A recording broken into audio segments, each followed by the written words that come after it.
You keep journaling, reading, showing up, putting in all the work, yet your reality still looks the same. You're doing all of these long routines and taking all of this advice just to end up going on the longest journey that puts you right back in the same place you started. This does not happen because you're unlucky. And it's definitely not because you lack the skills and you need to put even more work in. This is happening to you because effort alone does not create evolution. So what does? It's all in your subconscious mind. That's the thing that's behind the scenes running the entire show that is your life. And until you learn how to take control of it and make it work in your favor, nothing is going to change in your reality no matter how much effort you put in. Because here's the thing, you can hear new wisdom and new advice every single day, but if your subconscious cannot recognize or program it, it's simply going to reject it. And that's why a lot of the time you're gonna see people who are like, I know I should have standards and I know he should treat me XYZ way, yet they still stay in situations that does not reflect all of the advice that they have learned. It's because something in your mindset or your identity is still stuck and you need to identify and fix it to move on to the next level. And that's exactly what we're gonna learn to do in today's video.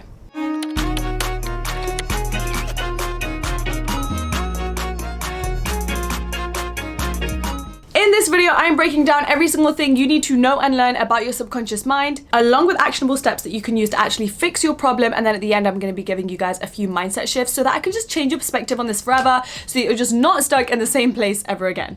Disclaimer, this video is not here to shame you. I am not here to disregard all of the work that you have put in. I am so proud of you for putting that in, if anything, and you deserve to actually reap the benefits of that by doing those quick little shifts to your mindset that's going to help you reach the next level. Everything I share in this video is from my own experience and my own research, so please just take what resonates and really pay attention to the actionable steps, because I promise you after this video, you will finally going to stop performing change and actually embody it. Before we get right into it, I want to give a big thank you to Squarespace who have sponsored today's video. If you guys didn't know, Squarespace is an all-in-one website platform that is designed to help you stand out and succeed online regardless of your business expertise. You could have just had your idea, you could want to be a business owner but don't even know where to start, or you could be building a growing empire and have been on your 7th business. Whatever your situation is, Squarespace has a multitude of tools on their platform that is going to help you with any specific problems you are facing so that you can take it to the next step of your business and grow in whichever way works for you. For example, if you are just starting out, then you are going to love Squarespace domains. And Squarespace domains makes it easier than ever to find the best name for your business at an all-inclusive, fair price with no hidden fees or costs. Plus, every Squarespace domain comes with advanced privacy and security tools included to ensure your domain remains online and protected. And if you love working smarter and not harder, then you are going to love Squarespace Analytics. I really think this embodies what this video is all about, like understanding what your strengths are, understanding what you need to work on without needing to put so much more work, days, hours, and effort in. With Squarespace's built-in analytic tools, you can review website traffic, learn where to focus your engagement, and track revenue from bookings, invoices, or product sales all in one place. That leads me on to my next point, which is that with Squarespace, you can start any sort of business you like. For example, you could sell merch. They actually have a whole custom merch feature where they take care of all of the inventory and the shipping. All you have to do is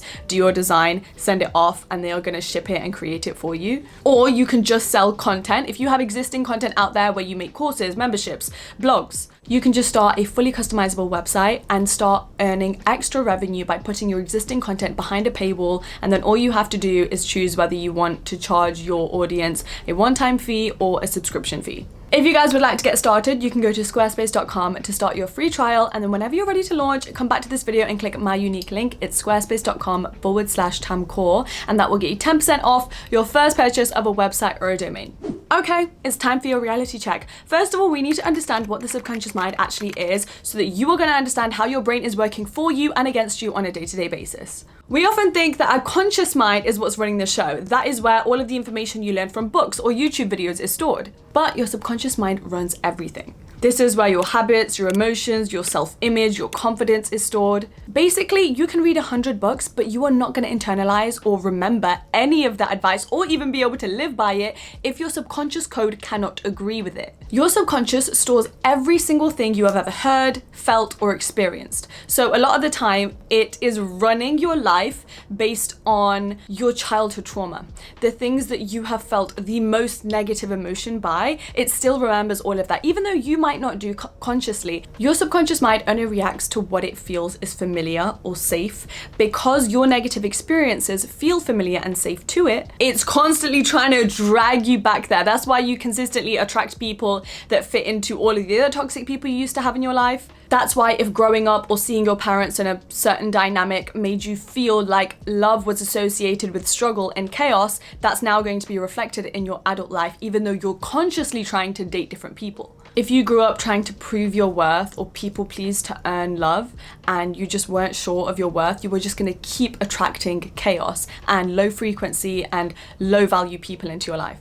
And the reason a lot of the time that all of this advice that we learn and these books that we read aren't actually changing anything is because that doesn't feel familiar to us. Because your subconscious mind is running to an outdated, low frequency code, it's then going to force you to sabotage the real love that comes into your life by labeling it boring because it isn't familiar to the chaos and the love bombing that you may have received previously. A really important fact that you need to remember is that your subconscious only understands emotion and repetition. It doesn't care about logic. It doesn't care about you knowing your standards now. It cares about how you feel deep down and what frequency you are operating and vibrating at. We all remember this chart. I've spoken about it so many times. This is the emotional frequency chart. The higher up you are on this scale, the more your subconscious is going to be working in your favor. This is why when we try self-development techniques like affirmations, and every single day we're looking in the mirror and we're repeating our affirmations, and then we feel like nothing actually changes, it's not because the affirmations are wrong, and it's not because this self-development practice doesn't work, it's because deep down we don't actually believe it. It's because deep down our emotions aren't aligning with the words that we are saying. But if you were going to say your affirmations with true belief in them, while your nervous system feels calm and safe, because when you are in a meditative state, you are vibrating higher, then those new ideas and those new affirmations can actually get into your subconscious mind and become a part of your internal code. The scientific reason as to why meditation is so powerful, and honestly, this just changed my entire perspective on it because I used to find meditation boring a few years ago, and now I do it every single morning without fail. And that's because meditation actually slows your brain down into something that's called alpha or theta states. And these are the states where your subconscious mind is the most open to new ideas and new suggestion. This also happens when you are in bed at night and you are slowly falling asleep. Your brain starts entering a theta state. This is also why my favorite manifestation technique is to start imagining yourself living out your dream life like a movie in your head. Just watch it in your head whilst you're trying to fall asleep every single night. It's the easiest thing to do. When you are visualizing that new reality or repeating over empowering beliefs in your head while you are in those states, while you're falling asleep or while you're meditating, your subconscious mind starts to accept them as real when you do them consistently and repetitively. Because at the end of the day, it's not about thinking or being positive, it's about feeling safe and familiar in those environments. Because when you're meditating or when you're falling asleep, your nervous system is calming down, it's slowing down, it's starting to feel safer. On the other hand, if you expect to become a new person or gain new beliefs when you are in new familiar environments because you are stepping outside of your comfort zone, which of course is amazing, but when you are in the process of stepping outside of your comfort zone, all of your senses are heightened. Your nervous system is a wreck. It's in fight or flight mode because it doesn't know what's going on. It's never predicted this situation. It doesn't know how to handle it because you are doing things you've never done before. And that's why even after doing all of these new experiences, you still identify with the older, previous, low frequency version of yourself. And I found this, like I went to university, I was faking it till I made it. I kept talking to people even though I used to be so socially awkward and introverted. And even after like 2 years of being the party girl, of making loads of friends, of being really extroverted and really mastering my social skills, I still identified and saw myself as the shy, socially awkward 15-year-old version of myself. Because even though I was physically taking the action, which is of course an important part of it, I wasn't allowing my mindset and my emotions to catch up to that. That's why it's so important to be really intentional with taking that time to meditate in the morning. Real transformation happens when your body actually feels safe embodying that new version of you, not just when your mind is wanting it. And I think this is really interesting when it comes to people who struggle with discipline, for example. You can try all of the new routines and you can say, I really want to be productive today. But if at your core, you identify as an undisciplined person because you have all of this proof and evidence in your life of when you told yourself you were going to do something and you did not do it, Your subconscious believes your life should go that way, because that message is so deep in the core of who you are that even when you are trying a new routine, your subconscious mind is, no, this is not who we are. And it's then going to guide you through decisions that then make you an undisciplined person again. It's going to make you procrastinate. It's going to make you fail to keep your promises to yourself. So one day when you wake up and you just miss one habit, which is completely fine and normal and human, your subconscious sees that as, this is who we are. And then that's what causes you to spiral and use one bad day or one slow day as, oh my God, I knew it, I can't do this. Even though that is not the case whatsoever. You are allowed to have off days, but still identify as a really productive, smart, intelligent, successful person. The only way to update those old beliefs that you don't really want and make it catch up to the new version of you that you're becoming is through repetition and consistency. It's through repeating and being consistent in those new routines, in those new beliefs, in those new visualizations. Because remember, your subconscious only has these old, outdated beliefs because you've held on to them for so long, because you've lived in those patterns for so long. So now we just have to treat this new part of our life in the exact same way. It's going to be hard and it's not going to be an easy linear journey, but it's the only way you can get it into your subconscious mind. So now let's get onto the tools on how we can actually fix it and reprogram our subconscious mind to work in our favor. My first and favorite tip is using present tense in everything you do when you're actually talking about your future self. Basically pretending like you are already who you want to be, because future language is so damaging and this is not spoken about enough. Saying that you want to be something, saying that you're trying to get somewhere is simply just telling your subconscious mind that you are not that person, that you are still so far from becoming that thing or having that life. Instead of saying, I want to be a woman who is valued and respected, you have to say, I am a woman that is valued and respected. And you repeat that and you be consistent in that belief until it's actually integrated into your identity and your subconscious mind. Repetition teaches your subconscious mind that this is your new normal. And this is why visualization is even better, because your mind cannot tell the difference between a real and an imagined reality. If you are so consistent in imagining that you are a woman who is respected and valued and earns a lot, whatever your desire is, it can enter your subconscious mind even more easily because it doesn't even know that what you're thinking about has not actually happened yet. And I'll give you guys a really good example of this. I wanted to hit the Forbes 30 under 30 list so badly. And so I put it on my vision board and I visualized it every single day. And every single morning I would just meditate for a few minutes. But while I was meditating, I visualized one specific scene. And this scene was, I found out I made the list. I'm on the Forbes website, my profile. I print off that picture of my profile on the website. I blow it up and I put it on a frame and then I hang it up in my glam room. And I imagine that over and over and over and over again. It was so easy. This is the thing. It doesn't need to be this long, complicated movie. It can just be one specific action you're gonna take once you have what you want. And guys, now it's literally on my wall. It's literally right there, guys. I wasn't imagining, oh my God, I'm gonna find out that I'm gonna get it. I was imagining I already have it. I already have it and now this is what I'm gonna do now that I have had it. And I think that's why it's so powerful. Don't imagine you getting the thing, imagine what your life is gonna look like while you have the thing. For me, it was looking at the picture of myself on the Forbes list on my wall every single day. Another really powerful solution for fixing and reprogramming your subconscious mind is looking at your environmental conditioning. The environment you're living in literally programs your identity, and that is why so many people will find, even years after they've moved out of their childhood home, the second that they go home to see their family for a weekend, they feel like they're their teenager selves again. Because your living space can literally trigger you all over again. And especially now that we know that our subconscious mind wants to cling to the old, safe, familiar versions of ourselves, it's going to take literally anything it can get from our surrounding environment as proof that we are still living as that version of ourselves. That's why I am the biggest fan of a vision board and having those pictures up on your board or like a mood board or something that will inspire you every single day and allow you to see where you are heading. It's also why I'm the biggest fan of just decluttering. There are so many things that I used to hold on to from my past and I just decided I have to let this go because I wore a certain piece of clothing when I was in a past relationship, and even though I don't care for that past relationship anymore, I don't know how this is affecting me subconsciously. It's the best favor for myself to let this go. I make sure that my space is clean and decorated and aesthetic and filled with little luxury things so that it can signal to my mind that I really am the dream woman that I've always wanted to become. And I've done that in so many different ways over the years. Some of you might remember the first background when I started this YouTube channel, I had a big Prada sign on my wall.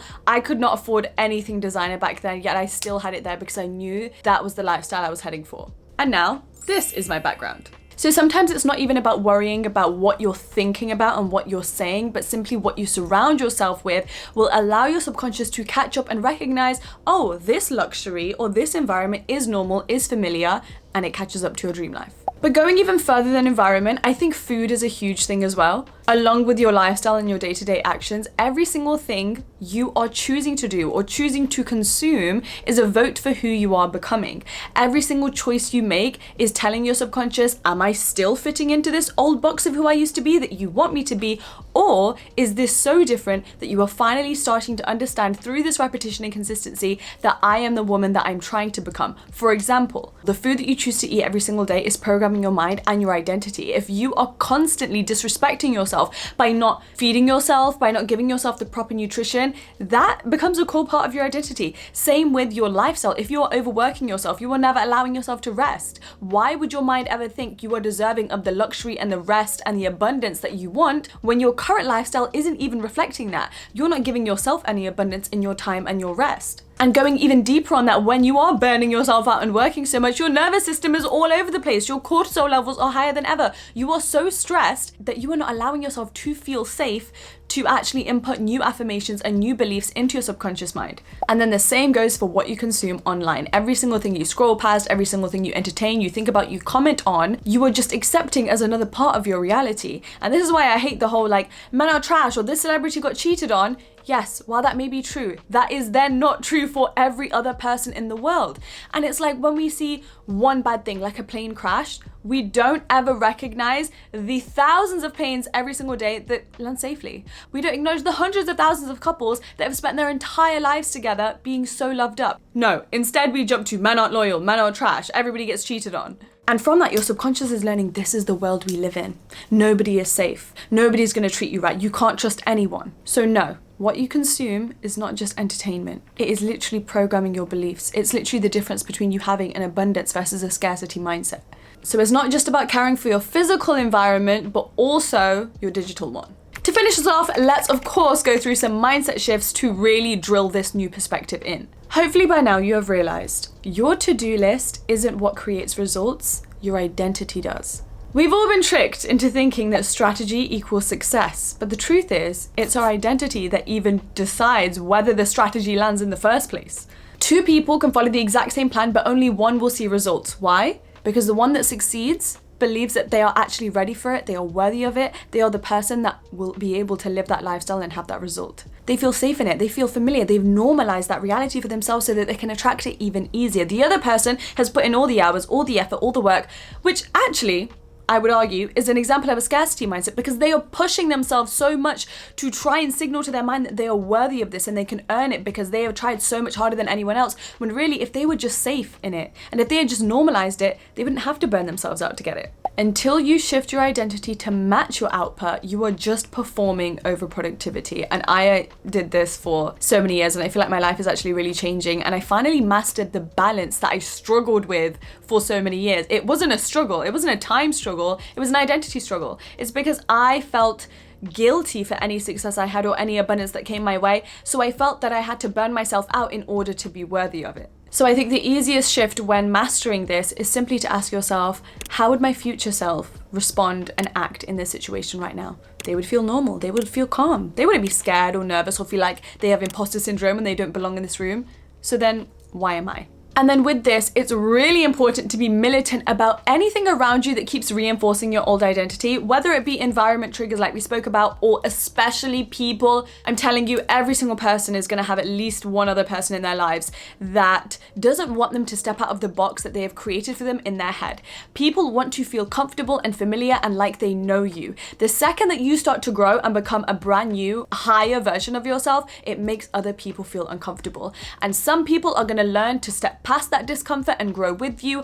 Other people are going to keep trying to keep you in conversations and in situations and in vibes that you have gone so far past, but they want to bring you back down to where they knew you. Look around at your life and evaluate what keeps reinforcing scarcity and drama and insecurity in your life and cut it out. And lastly, we have spoken so much about familiarity in this video, so I wanted to give you guys a few quick shifts so that you can actually practically apply this in your life. because now your job is to make abundance feel as familiar and normal as you possibly can so that your subconscious mind is finally working in your favor. Because you've done the work, you've learned everything you need to know. Now you need to prepare yourself for the lifestyle that is inevitably coming to you. Your subconscious learns through your emotion and your repetition. So you need to repeatedly expose yourself to environments that align with the most abundant version of yourself. And you need to immerse yourself in the feelings that come with living that lifestyle and being in those places. For example, let's say your dream car is a G-Wagon, because that is my dream car. Go and take it for a test drive. I literally did that a few weeks ago, even though I have no plans to be buying a car anytime soon. I literally live in London. I also do not need one, but I know one day I'm gonna have it. Maybe in one day that's gonna be 10 years, but taking it for a test drive did so much for my mindset and normalizing that it doesn't feel like a goal that's so far out of reach anymore. Another example is if you are going out to cafes to like get a quick coffee or to do some work, go to a luxury hotel lobby or to luxury cafes, just spaces in which there are people who are living abundant lives, or there are just an aesthetic luxury environment that you can immerse yourself in and practice that you've already made it. The easiest step I could possibly say is to watch YouTube videos or vlogs from people who have already made it, who are normalizing the particular amount of wealth that you are after, or the love life that you want, or the lifestyle, the independence, the apartment, the material gains, the job that you want. Watch it and immerse yourself in it. I've also done this with every single phase of my life. When I was in school and I was not a straight A student, I was only ever watching study tubers every single day, and I somehow became a straight A student. It was crazy. Yes, I was putting in the work, but because I was listening to people who lived that lifestyle and normalized, of course, I'm the smartest person in the class and I have straight A's. I fully believe that that was such an integral part of it. When I was trying to be a content creator, I was always watching videos and tutorials and vlogs from people who live the full-time influencer life, and then I got there. And speaking of watching people who are living like the high luxury life, it really is funny to me because so many people go online and they start complaining about this person's not relatable anymore, or they used to be my favorite influencer and they're not relatable. Grow with them. Why does everybody need to stay in that same small box that you place them in so that you feel comfortable staying the exact same version of yourself your entire life? You're missing out on such an important opportunity to start normalizing the abundance that they are trying to show you, but you keep rejecting it. Remember that familiarity dissolves fear. Make it so normal that your dream reality feels boring. And that brings us to the end of your reality check. I hope you guys enjoyed it. If you did, please comment down below. Let me know what your favorite part of the video was, or what your favorite lesson was. And remember, this is actually part of a reality check series on my channel. So I have 2 other videos that you guys can check out here. You guys absolutely love these, which is why I keep making new videos for the series. And right before you go, be sure to check out all of the links below in the description. I put out so many things that all have the shared goal of making you the best version of yourself. For example, I've written a book that is going to help you master self-love. I've also created a journal that you can get on my website. This helps you master self-growth. And I'm actually currently about to put out the newest guided journal, which is about helping you master manifestation. And there's so much about subconscious work in there as well. So stay tuned. Thank you so much for watching. I appreciate you and your support more than you will ever know. And I will see you same time next week on Friday for a brand new video. Bye.